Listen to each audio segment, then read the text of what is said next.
देवर जी, आज हल्दी कलसा है, याद है ना? आज एक कुछ जगह नहीं छोड़ेंगे। आज देखिए हम कैसा हल्दी लगाते हैं, आप भी याद रखिएगा। अरे अरे भाऊजी, ये क्या कर रही हैं आप? आराम से लगाइए, कपड़ा लत्ता सब गंदा हो जाएगा। अरे छोटू, भाऊजी के समझाओ ना, ये तो हदे पार कर दलखिन। इनका कुछ बोल ही नहीं यार।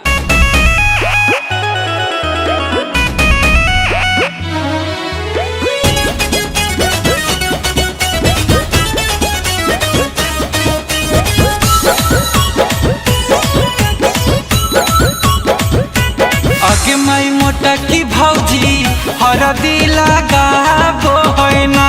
आगे माई मोटा की भाऊजी हरदी लगाबो है ना। हमारा देहिया से देहिया सटाबो है ना। हमारा देहिया से देहिया सटाबो है ना। आगे माई तानी को नहीं छिनरी ला जाबो है ना। आगे माई बड़ा की भाऊजी हरदी लगाबो है ना। ए भाऊजी, अब हमको क्यों लगा रहे हैं? अरे तो आप क्या स्पेशल हैं? अरे ये हल्दी का रस्म है और इसमें सबको लगाना पड़ता है। नहीं नहीं, हमको नहीं लगवाना है।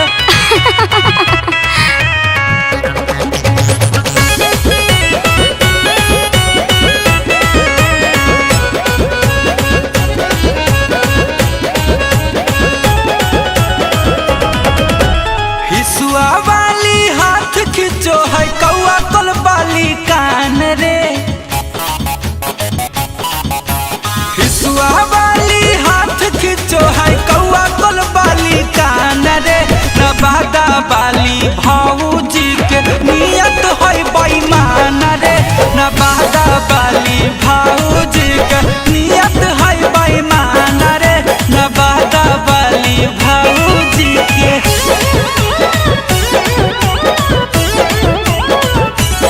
के माई छोटा की भाऊजी बेटा गुदगुदाबो है ना।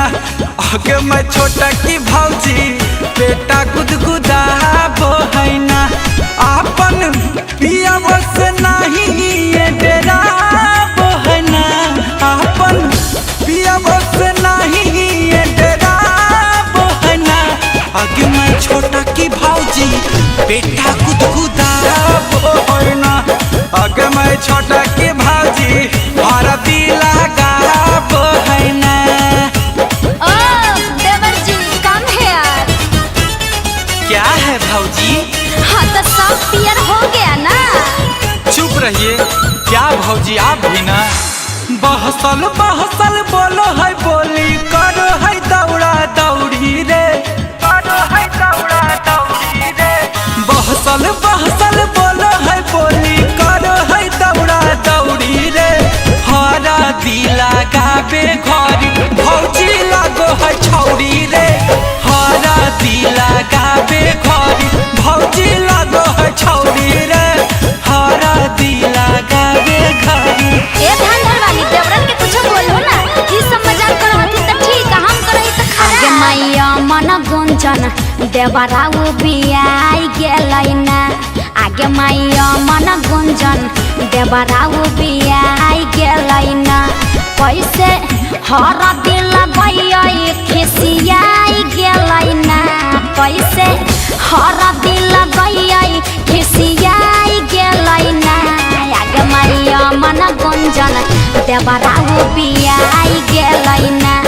आगे मैया मन गुंजन देवरा खिसियाई गेलै ना। अच्छा देवर जी, अब मजाक नहीं करेंगे, प्यार से लगाएंगे, आइए।